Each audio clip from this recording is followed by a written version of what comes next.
Well, hello and welcome to part 2 of my Yukon adventure. In this part of the trip, we're going to be traveling through the territory from south to north, from Bennett Lake to Dawson City, home of the 1897 Klondike Goldrush. After leaving the BC-Yukon border, we headed west towards Whitehorse. Had every kind of weather possible that day except snow. But just kept following on the road. Yeah, some days it just seems really, really long, and today happened to be one of them.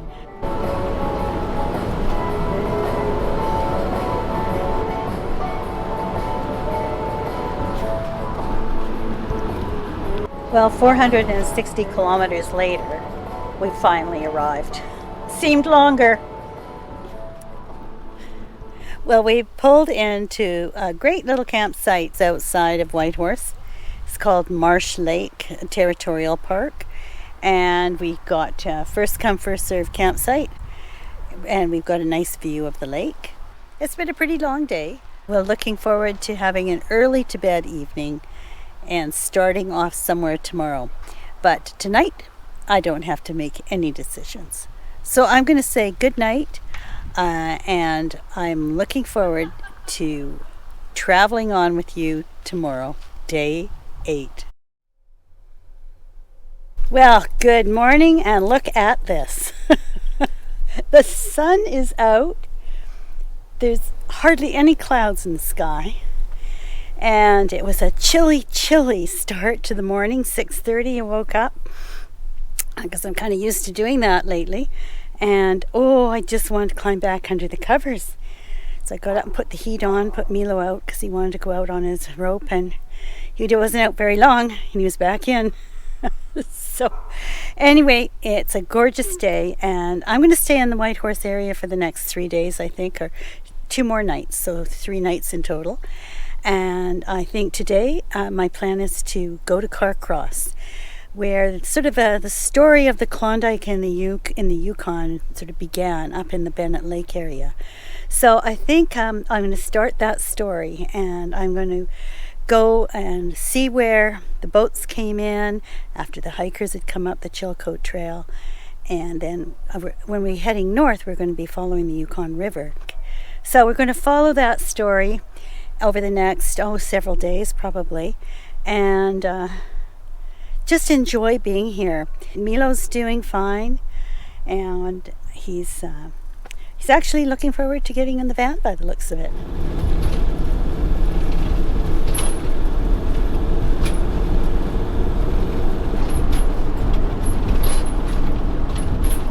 En route, I stopped at the famous Emerald Lake, which reflects the most beautiful colors due to the bottom of the lake. It's absolutely glorious, and couldn't give that a miss.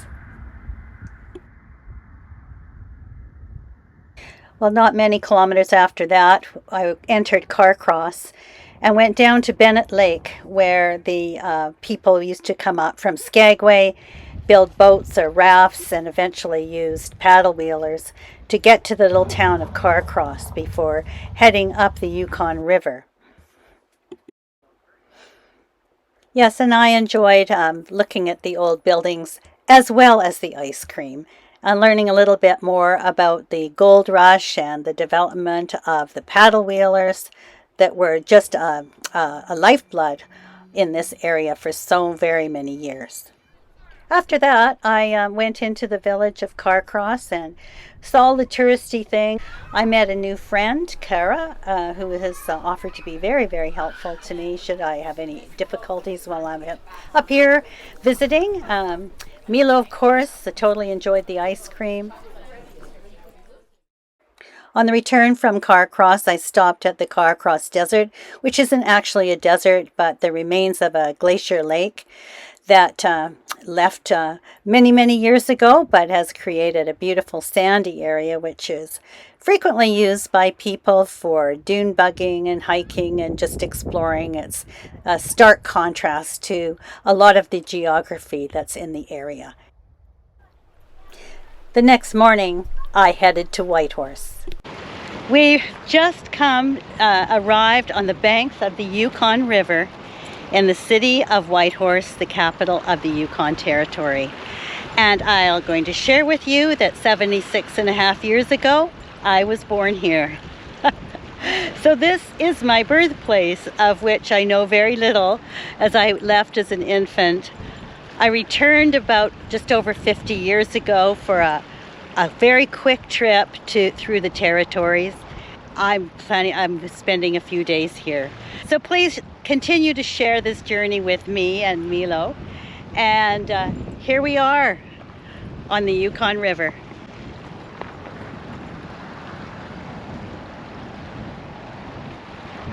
Behind me is the iconic Klondike sternwheeler, which has been here for many, many years.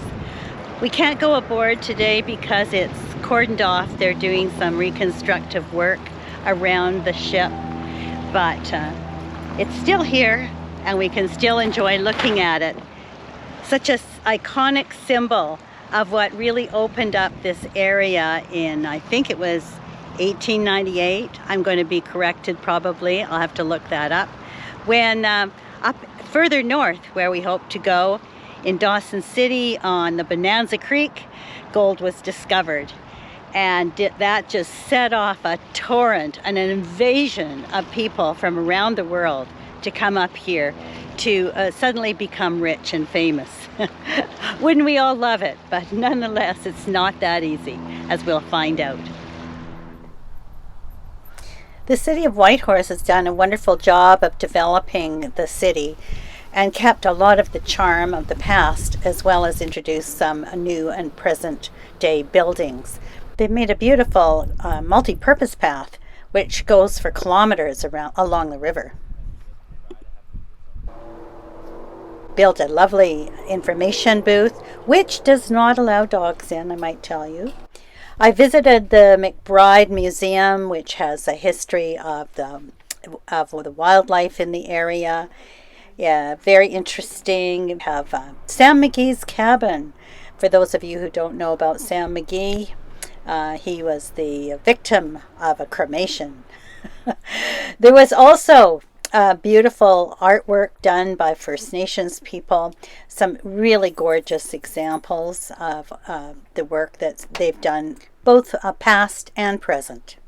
I then went downstairs to look at the gold rush information and saw some of the relics of those days gone by when people were panning for gold and coming up to this area in homemade rafts up through the river. Many sinking, many people perished during that time. And this was the city of Whitehorse way, way back. In the afternoon, Milo and I went to Miles Canyon, which is a very narrow part of the Yukon River, which I think took the lives of many people because the rapids are so intense. We crossed a suspension bridge, which doesn't wobble too much. It's not something to be too worried about. But boy, are the views ever beautiful from there. It's a great area for walking. There are no protection fences. You wander the edges at your own risk. And I might tell you, as someone who's not keen on edges, I always took the high road. It was hot, but I didn't care. I wasn't about to go and stand precariously on the edge.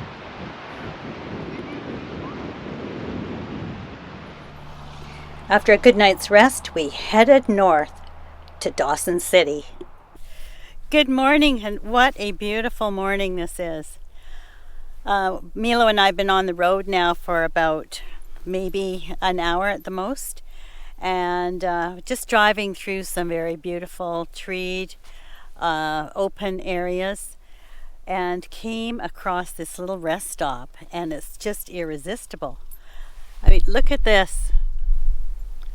I don't know what the name of this lake is, but it sure is pretty. And there's still some snow left up on that mountain over there. But it's very, very beautiful here.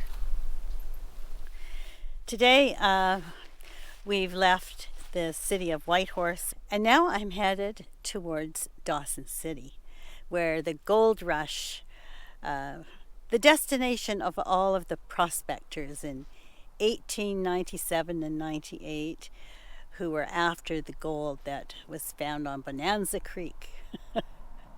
Anyway, we're going up to see a little bit about what that's all about. It's about a 500 plus kilometer from Whitehorse Drive. I might split it in two, and it might be good, but I'm heading to Carmax, which is maybe not quite halfway. I'm enjoying this holiday. It's very beautiful, and the driving isn't difficult. It's just that it's long. The vastness of this country really is apparent when you start on one of these road trips.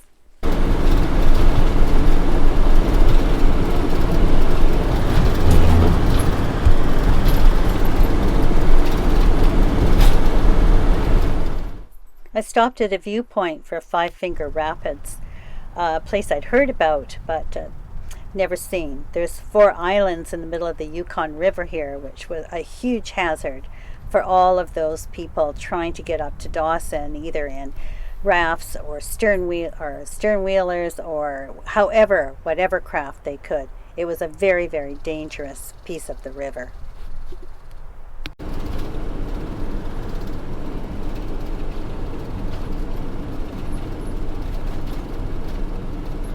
The next stop I made was at this one talking about the Beringia, which is a part of the north that remained free of ice during the last ice age.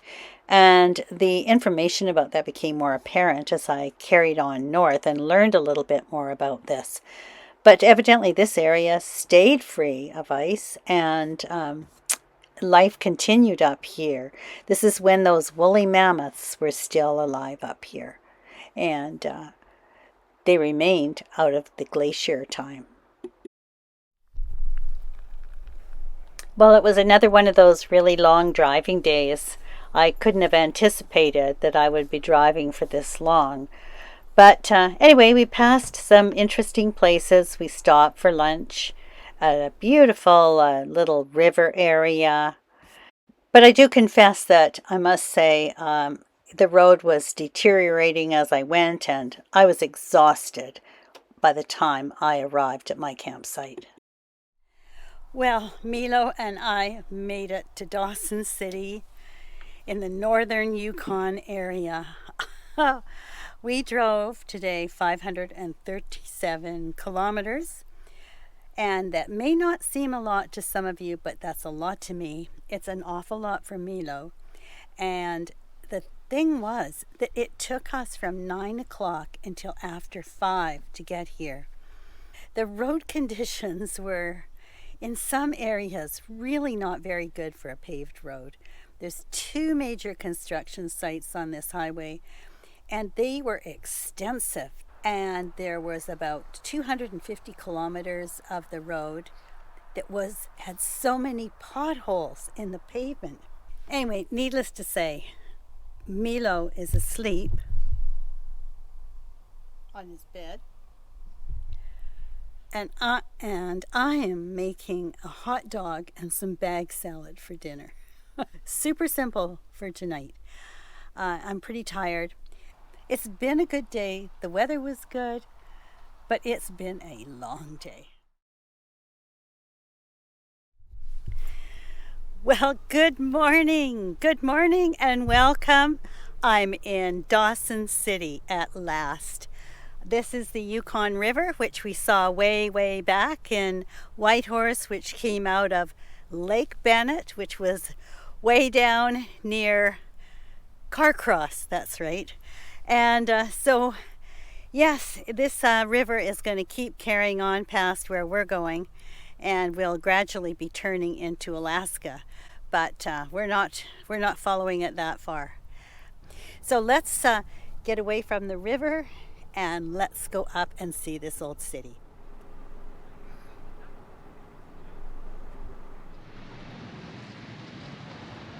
I loved how the town has been both restored and yet allowed to relax. The buildings, which were newer, have been built in the old style, and that frontier feeling prevails. It's still a very vibrant place to visit and remains the home of about 2,300 people.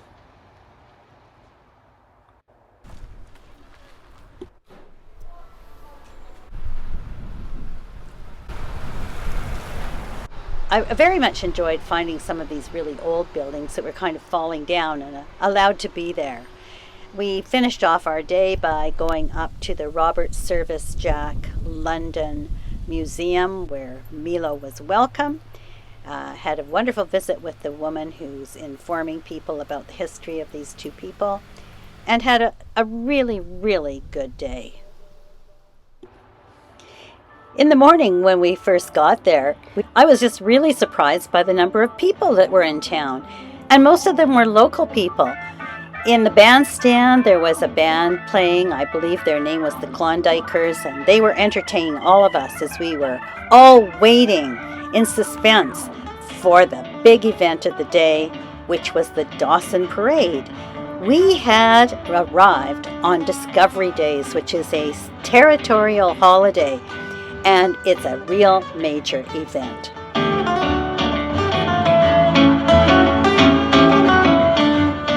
The best thing about this parade was that it was a real parade. The kind of thing that some of us older people can remember as kids, where the population was the parade. It was really fun. If you had 4 balloons or 5 on your vehicle or a bike, you were decorated. There was the occasional more dramatic performance going down the road, and the beautiful women who were part of the Dawson history were there, the old fire trucks. I really enjoyed it. And then, of course, along came some of the biggest machinery I've ever seen, which were part of the new mining operations, which are in the district. It was a terrific day, and I just loved every minute of it. Well, this has been a pretty fun time up here, following the Klondike Gold Trail, following the Yukon River up to Dawson City itself. Thousands of people came and very few left rich. But, and I'm not going home with any gold nuggets myself, but I am going to go home with a bunch of wonderful memories, and I would be happy to come back here again. We just touched the surface of what's available to see in the city of Dawson. It's just a terrifically interesting place, and it's certainly worth spending the time to come and see, and spending a couple of days here for sure. So thanks for joining me on part 2 of my Yukon adventure. Part 3 will be coming up. So put on your notification bells, and if you enjoyed that, give a thumbs up if you would. It all helps. And I'll look forward to sharing the next section with you before long.